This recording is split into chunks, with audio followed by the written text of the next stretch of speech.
This is my second video of a review regarding a village pavement project. I did the first one without any sound and went through all the documents and commentary that no one will ever hear. It all has to do with some new paving. See, I saw this truck and going real slowly by this particular house, and I thought it was kind of odd at the time. Well, the odd part turned out to be about the paving, which nobody told me right away. This was back on October 4th, and for a little while, I was concerned about the truck's action, but I didn't know anything about the paving, and nobody told me about it. Well, after I learned that there was new paving by walking by, the next time I went to the community market, I came across some other new paving that you can see right here. You can see the new pavement on the street, and then you can see the new paving on 302 carryout, which was done at the same time because there's no seams whatsoever. So this project was done all at the same time. Now, I'm pretty sure the taxpayer shouldn't pay for 302's new parking lot. Now, I don't know if they did, but I thought about asking for the project. I found out after I saw this that there was a paving project that the village did, and I made a documents request. And here it is. These are all the documents that was sent to me. Now, I should go through these pretty quickly because I've been through them once before. Matter of fact, let's see here. Here are my notes from the first time I went through it, questions I want to do through it. I'm going to try to hit on this. Again, what I was thinking about, but keeping it nearby. So let's start out with,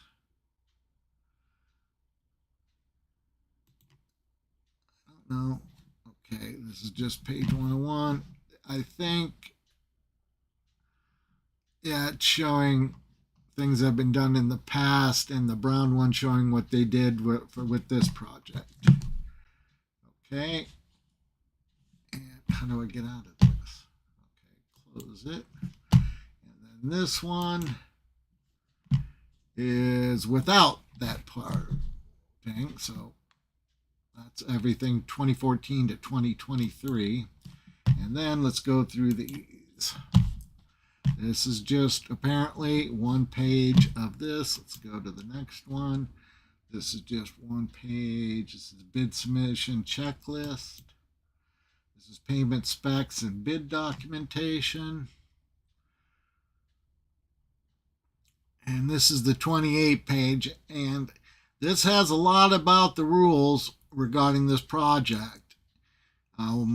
And there's a lot of things to check. If I ever find out who actually did the project, I can see whether all of these rules were applied, if they choose to release the information. And then this shows a bid form. Now, the things about this, I believe there's 4 copies of this 28-page document, and every one of them is blank. None of this stuff is filled out at all. Not a... Here, nice picture, rules, what they had to follow, and then blank agreement forms. All right, yeah, the things I'm concerned at is, well, we'll get to it. And then here is a one-page document again. Hang on a second, did I? Specs and bid sheets. I think I can go through them here. Okay.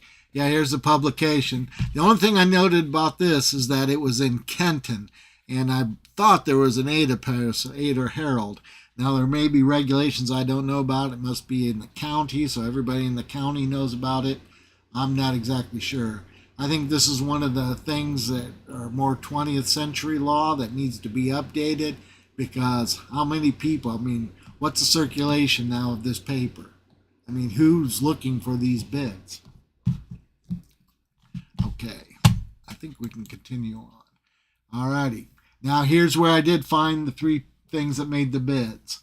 Now the first one is a Bluffton Paving, which is the P.O. box. It's also the lowest. and it has an address. Then we have the Shelley Company. Now, if I remember right, the budget was $190,000. So these two bids are over it. Now, what's odd about this one is the Helms and Sons doesn't have an address. Just odd. Don't know if they're real or not. Alrighty. This is the one showing the main drags and where they propose to do it in this brown color. This is apparently whatever the winning bidder got. Notice of award. It's blank. Then we got a schedule. It's supposed to be done by October 1st. And they're actually, in the agreement, there's a note that they have to pay a fee if they're not done in time. Now, I noticed the paving I saw on East Lair Street, I didn't see until October 4th is when I first took pictures of it. And to be honest, I don't know when it was done. I don't know if they were taking a picture, measuring it of work that was just done, or measuring it for work about to be done. I don't remember, and the video's too grainy to tell. But if it was done after October 1st, they were supposed to pay a penalty. Okay, what's the next document? Paving specifications and bid documents. Okay, this looks to be another copy of that 28-page document. I don't know if there's any changes in these. Like I said, they all appear to be, all the fill-in parts are blank.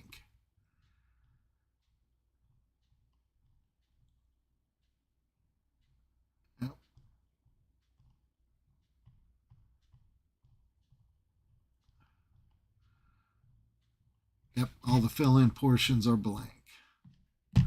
Next. Okay, here's a blank sign-in sheet. Don't know what this is about. Something about April 17, 2024 and the cancel changes. Pavement project bid opening. Again, it's blank. Don't know what it's for.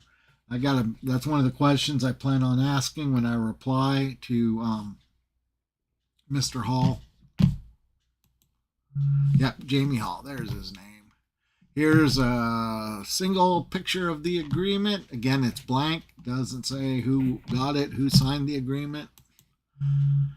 Alrighty, here is a memo, and this looks to be proposed, and this document was from March 5th, according to the title. And I think this is an estimate that the village did on how much it was going to cost. That's what I think. I don't know for sure, but that's what I think this is. Now, this appears to be a similar document in a different perspective. Now, I could look to see if these numbers match up, but that's what it looks like. Now, it does add a few things about dates and previous costs on projects, which is kind of interesting. It looks like around 2018 they got a break. 2020, they reduced 25% due to COVID budget. That's interesting. But that's neither here nor there. And looks like we are index paving 2024. That's just one picture. This is just a picture for proposed paving, it's called. Memo to committee. This was date March 5th. And it looks like it deals with dates for the project. Let's go to the next one. This appears to be a notice for request for bids. Okay, this is a similar document which has estimated costs, but here it has measurements without money, and here it talks about what was used in the past. This is the only document that has things filled in, is this one. And authorizing village to prepare plans and specifications to advertise for bids. So apparently this was the agreement. This was on March 19th. So this is after. It must have been after the estimates. Let's see, March, because These things were on documents from earlier in March.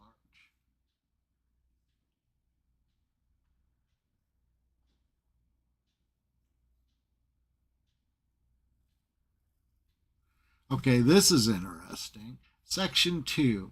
I've seen these in other documents. This resolution is hereby declared to be an emergency. Now, I think that the reason they declare everything an emergency in a lot of places is because nobody wants to go in and change the laws where they can't do anything without a vote. I think they have to declare it an emergency so they don't have to put the proposal up to the vote of the citizens of the village. That's my guess. I don't know for certain, but that's why I think that everything is an emergency when it comes to resolutions.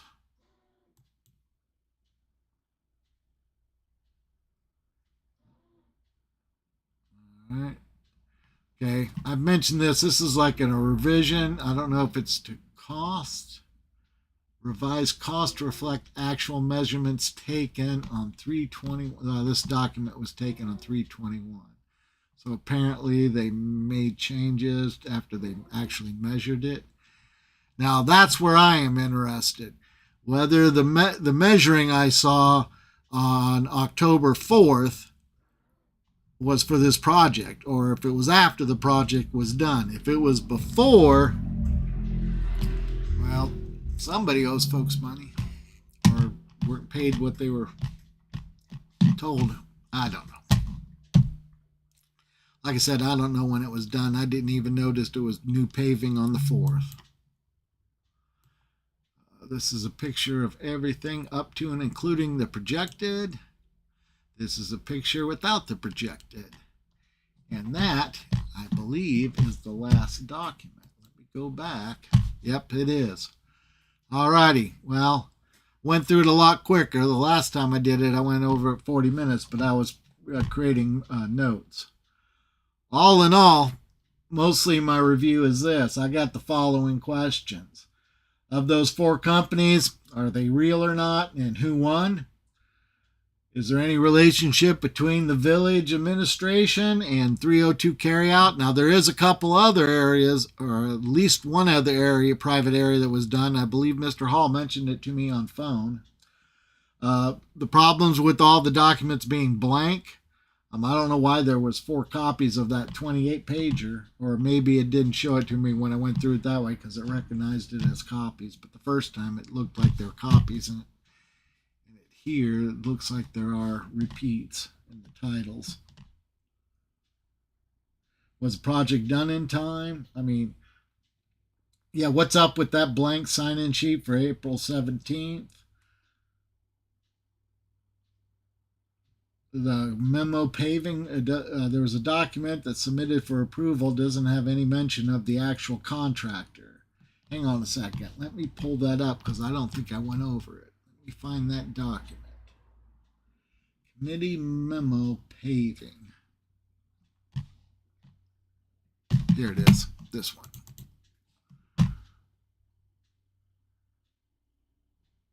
Yeah. Okay. These look to be estimates. Okay. All right, this was an estimate. This wasn't somebody that they were doing it. That's what they thought it would cost. Okay. And the one document, I'm kind of curious of what they were revising it when they did the measurements, but that's trivial. Well, like I stated, my biggest overall concern is who won the contract and why and what proof of the separation between the private companies and the village for work done at the same time. Like I said, there's no information to further research that.